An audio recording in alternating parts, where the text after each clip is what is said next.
I'm Joanne Spalton of Hika Leadership. I want to talk today about what to do when someone won't listen. Okay, so we already established in one of my previous videos that when we are listening to someone who has a contrary opinion to ours, our brain lights up like we are running from a bear. So that tells us that active listening is a really difficult activity for human beings, particularly if you're in situations where you have diverse opinions or difficult relationships with people. So you can imagine, right? My bet is if you've got someone who's not able to listen to you, imagine their brain is lighting up as if there's a bear chasing them. And it's really important information for us to have. So I've got 5 options for you. First one is you can double down on active listening with your other party in the sense that you're like, okay, I'm in for this. Let me let you know I got this.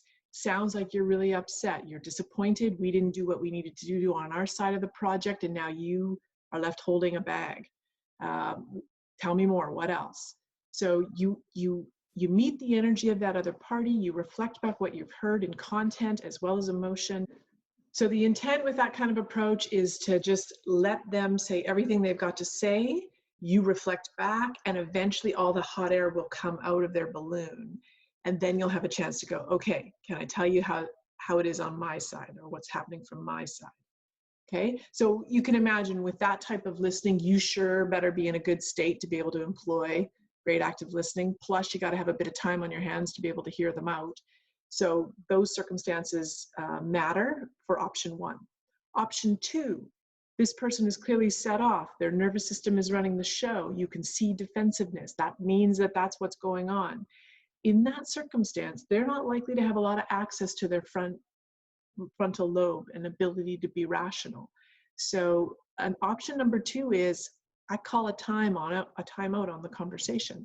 I say something like, I can see this is a very important topic, and there's lots of strong feelings. You feel strongly. I got an opinion. Maybe let's take a break and let's come back to this content tomorrow. Let's come back to this topic tomorrow. So what you're doing with signaling that break is you're not being able to listen to me now. So my hope is when you get the front brain back tomorrow, we'll be able to listen differently.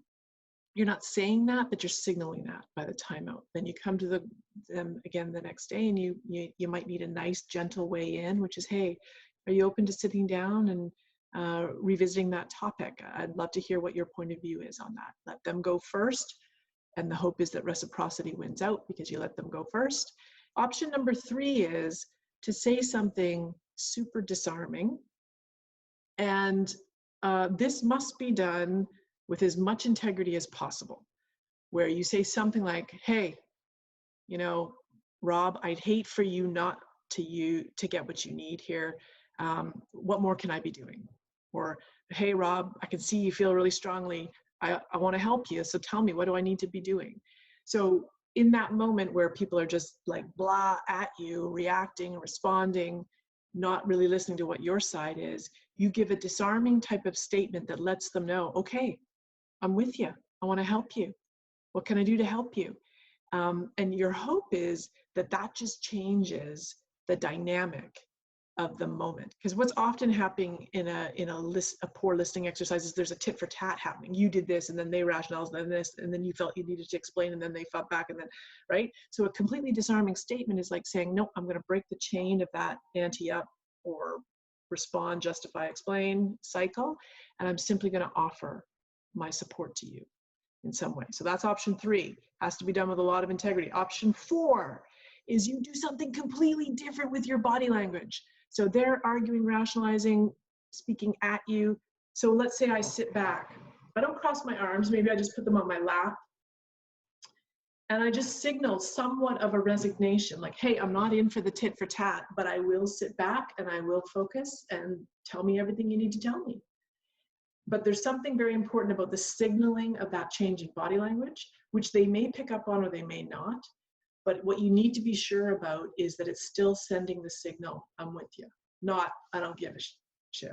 So changing something very specific or about your body language that can signal a difference in the energy, okay? 5 is give them feedback. And you don't do it in the moment when they're not listening, but you give them feedback a day or so later about the impact of their lack of listening. And we're going to do feedback in a video upcoming, so I'll hold a little bit on the specifics of what to do with feedback. But feedback is something that must be done with so much care. And you must come with a very positive intent to this individual, that you understand that it's difficult for them, but you can see a real upside if they got better at it. Okay, so 5 is to give them feedback. Or maybe educate on the costs of them not listening, which is the same as giving them feedback, but the impact of them not listening, in order for them to develop better listening in the future. All right, I hope that's been helpful. Like the video, share the video. You know what you got to do. Hope you're doing well out there. Take care.